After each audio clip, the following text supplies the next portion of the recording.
Pass ଯିବାଟି କୋଉଠି ବାହାରକୁ ଯିବାଟି ହଁ ହଁ ଯିବା ଯିବା ଯିବା କଣ କହୁଛୁ କହିବି ଆସିଏରା କଣ କହୁଛୁ କହୁନୁ କଣ କହୁଛୁ ଏଇଟା କଣ କହୁଛୁ ପାସ୍ ଯିବୁ ରକି ଶିଶି କରିଦବ ନା କଣ ଆଇଁଷ ବନ୍ଦ ହେଇଛି ମେଡିସିନ ଖାଇଲାଠୁ ଏଇଠିକା ରକି ଏଇଠିକା ରକି ରକିରେ ତୁ ରୁଷୁଛୁ ଆଗ ଖାଇବୁ ରକି ତୁ ଆଗ ଖାଇବୁ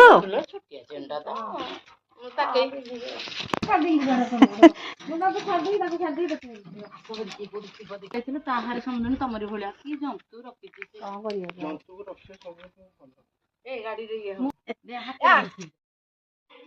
ରକିର ଗୁଣ ବିଷୟରେ ଯଦି ଜାଣିବେ ଆପଣଙ୍କ ପାଦ ତଳୁ ମାଟି ଖସିଯିବ। ରକିର ସତ ଜାଣନ୍ତୁ ରକି ଆଉ କେହି ନୁହଁ। ରକି ହେଉଛି ଗୋଟିଏ କୁକୁର ତା ନାଁ ରକି କିନ୍ତୁ ନିଜ ପୁଅ ଭଳି ତାକୁ ପାଳିଛନ୍ତି।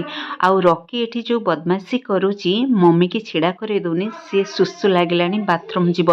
ଯେମିତି ମା ପାଖରେ ଛୁଆ ଅଳି କରନ୍ତି କୌଣସି ଅସୁବିଧା ପାଇଁ ସେମିତି ସିଏ ଆମେ କଥା ହେଉଥିଲୁ ତାକୁ ସୁସୁ ଲାଗିଲାଣି ସେଇଥିପାଇଁ ସେ ତା ମମିକି ବାର ଟାଣି ନେଉଥିଲା କି ମୋତେ ବାଥରୁମ୍ ନେଇଯାଅ ସୁସୁ କରେଇବି। ଇଏ ଖାଲି କୁକୁର ନୁହେଁ ଗୋଟେ ମଣିଷଠୁ ବି ଅଧିକ।